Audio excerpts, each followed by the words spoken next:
Hey guys, it's Ty from gamesfromthefront.com, and I've got another solo playthrough from the Devil's Cauldron. This time around we'll be looking at the second intermediate scenario called The Empire Strikes Back. This scenario takes place entirely on the daylight turns of September 18th, 1944, so the second day of the Market Garden operation. We're going to focus on the Nijmegen sector with 82nd Airborne and Corps Felt on the German side. And I thought I'd take a moment and run through a little bit of the scenario setup. I've got a nice setup card here for the 82nd Airborne. You'll see the 505th Parachute Infantry Regiment is, looks like we've got a battalion there. Looks like 1st Battalion is going to be setting up outside of Mook.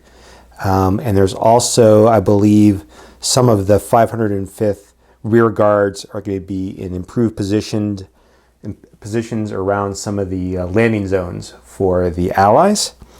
Also around the landing zones, we've got 3rd Battalion of the 505th, and I think also spread out throughout parts of the map, we've got 1st Battalion C Company, 2nd Battalion D Company, and then there's a handful of artillery units.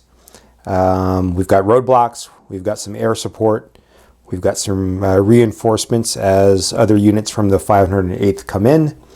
And for this scenario, we're going to do a random shuffle, so to speak, for when the airdrop for the 18th is going to happen. That is, in this particular scenario, it serves as a signal for the last turn of the game. But playing solo, I think I'm just going to shuffle it up. So there's a little bit of uncertainty around this. Let's maybe kind of head up here to the Germans. So we've got Corps Felt. We've got Kampfgruppe Becker. It looks like a battalion of infantry plus some armored units. We've got Kampfgruppe Grejik, who looks to be a little bit more than a battalion, perhaps a battalion and a half. And we've got Kampfgruppe Gobel, who looks to be about, I think, 3 battalions of infantry.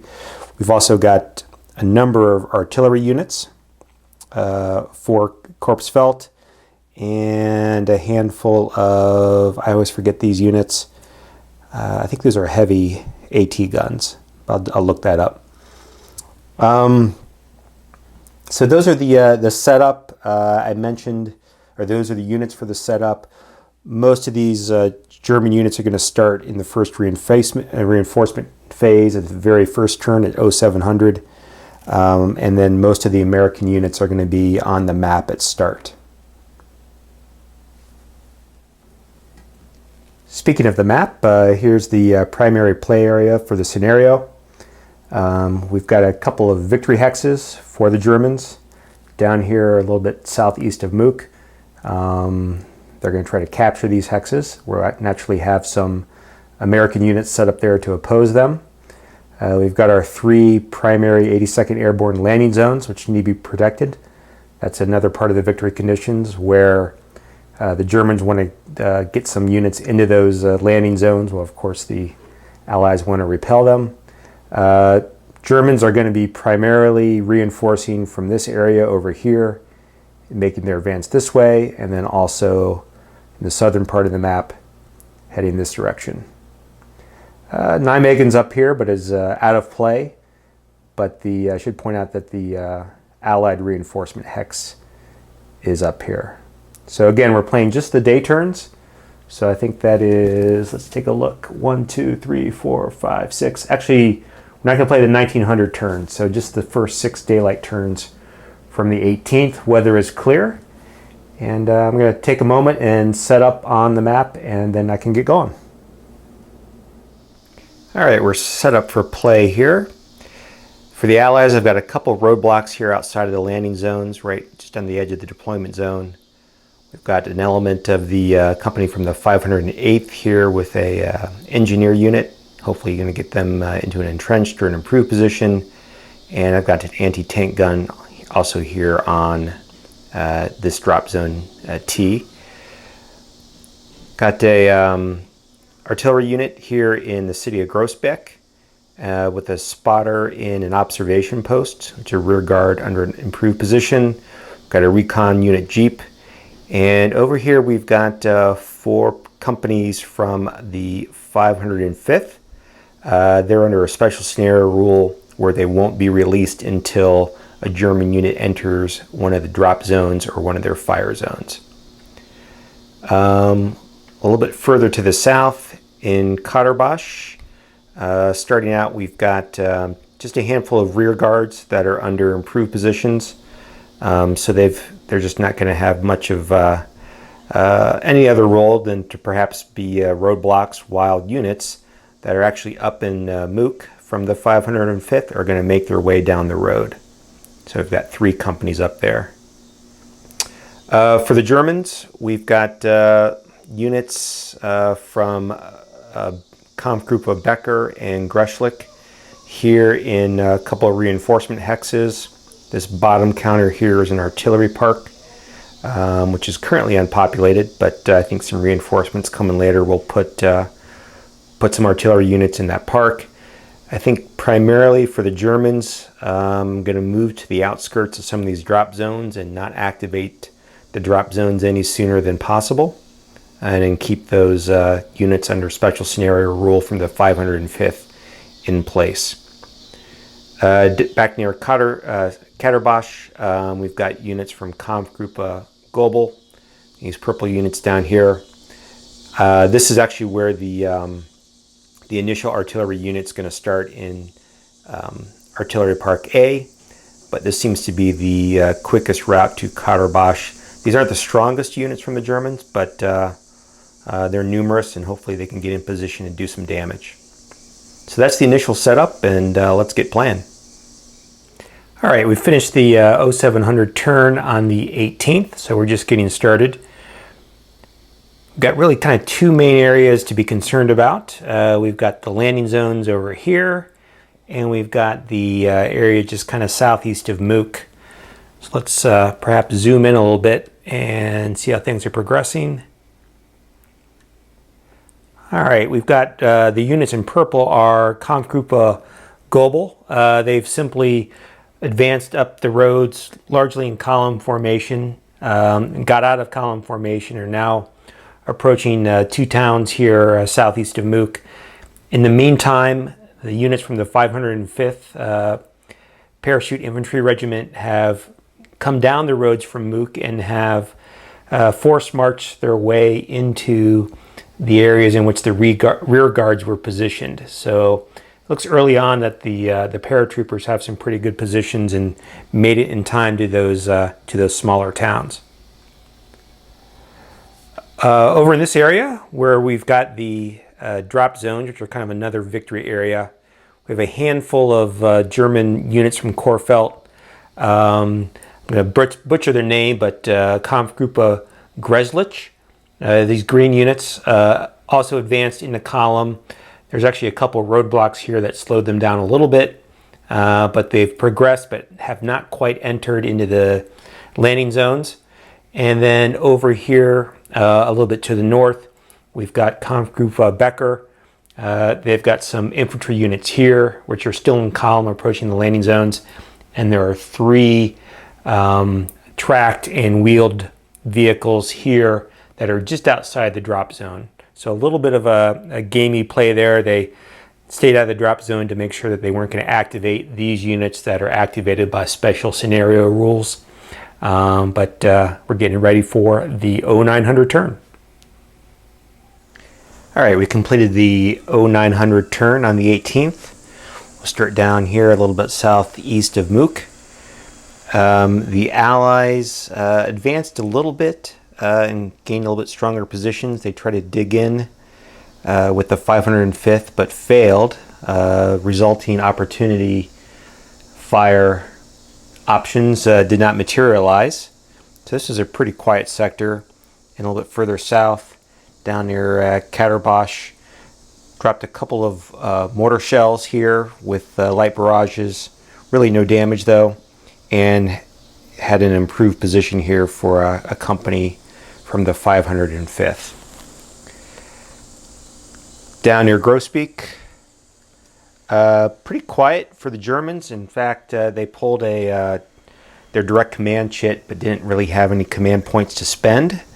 And their division chit for Korfeld was the last one pulled, and by special scenario rule, there's a 50% chance that won't take place this turn, and that's in fact what happened. So we're going to save the division chit for the next turn. So it's pretty much all allies. Elements of the 508th started to appear out here outside the city. A little bit outside of focus here, they are starting to come down from the Nijmegen reinforcement zone. Dug in a little bit here with an improved position in drop zone T, and dropped a couple artillery strikes here, resulting in, I think, a cohesion hit or two, but otherwise pretty quiet. So that's the end of 900, on to 1100. All right, the 1100 turn is completed. Pretty short turn. Remember we had a 50% chance that Korfeld was going to go first this turn, and they certainly did with their division activation chit. They took that opportunity to move in here to drop zone T. And you'll see they're pretty well entrenched here with a nice front line. Nice artillery shot here. Put a light barrage on the anti-tank gun and limited the range. And so they were very easily able to kind of move into this drop zone. The flip side, though, is that the 505th here in this drop zone, give me a letter, is that the rest of the T, I think? Here, yeah, landing zone N. Like a knife through butter, cut through KG Greshlik. And let's see, eliminated 1, 2, 3, 4, 5 units, largely with assaults. So there's only a motorized unit right here that hasn't unmounted yet, so he's pretty much dead meat. So again, the 505th really tore through this area, and the recon unit for the 82nd has prevented the rest of this conf group to advance. That's really all to report. Because of the leader position, we weren't really able to do anything else with the 505th. The 508th continue to move down from Nijmegen, but haven't quite made it to Grosbeek. So we've got the Allied direct command chit up at the beginning of the 1300 turn. All right, we just finished up the 1300 turn. Here in the landing zones, still a bit of a bloodbath as the 508th and units from the 505th Parachute Infantry Regiments continue to close on drop zone T. Korfeld didn't really have much of the command points or any way to really kind of move in on these units, and their objective is really to kind of stand in that drop zone anyway, so there's no really reason for them to advance. I guess the critical area now, with just a couple turns left, is going to be down here near Katerbosch. Let's see, who are their purple guys? Goebel. Yeah, I think that's a comp group of Goebel. They've closed here on the Allied units right outside Katerbosch. They dropped a heavy barrage of artillery, eliminating a rear guard, and we're gearing up for a major assault here in 1500. With just a couple turns left, I think we're going to get some of the formation activation chits into the cup. Korfeld got lucky and rolled a 0 for dispatch points, and so now they've got 2, and they're going to have to burn both of those to get these purple guys into the fight and see if they can get some of these victory hexes. So we're going to move on to the 1500 turn. All right, a pretty exciting finish here. We started off the 1500 turn by pulling the airdrop marker, which I had placed randomly before. So this made the 1500 turn the actual airdrop in the last turn of the scenario. So I had to keep that in mind.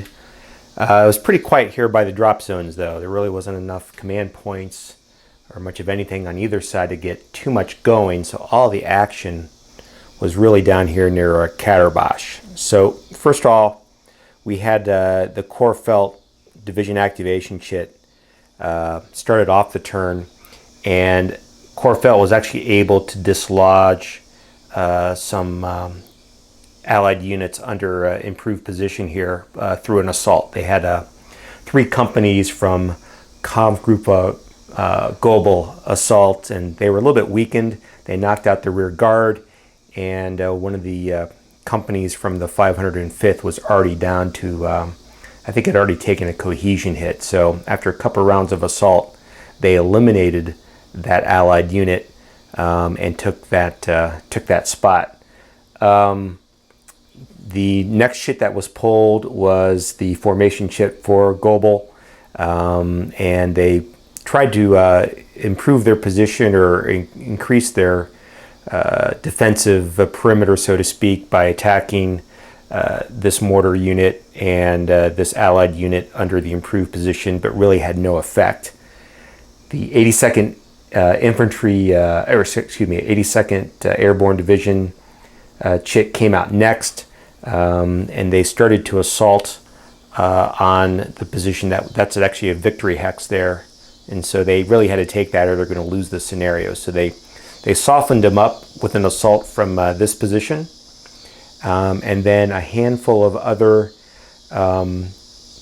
companies from the 505th moved into position here along the perimeter, and 2 units assaulted on the subsequent chit that was the direct command chit. So it really came down to the last chit. They had a couple of command points left over and were able to complete that assault. And since the Germans were not able to take any of these 1, 2, or 3 victory hexes, the rest of the victory conditions didn't matter. So at that point, I called it in favor of the Allies. So the Allies win this scenario, and by a thread. Really good scenario, really fun to play. One thing I will point out is that there are some setup sheets available on the MMP site. This one actually calls for 5 airstrikes, and airstrikes actually do happen with most of the airborne drops. However, that is a special rule for the Allies, and the scenario is pretty specific and doesn't call for that. I think it's S.16. S.16 is not in play, so I did not use these airstrikes, and I could see how that would make quite a difference. So anyway, a lot going on. I definitely botched a couple rules. I know I forgot to do the German route rule a couple times. That may have moved out, especially Greshlik, Kampfgruppe Greshlik, which took a lot of damage, but they were largely eliminated anyway. But otherwise, fun scenario to play. Would certainly like to do this head-to-head sometime. Thanks for watching.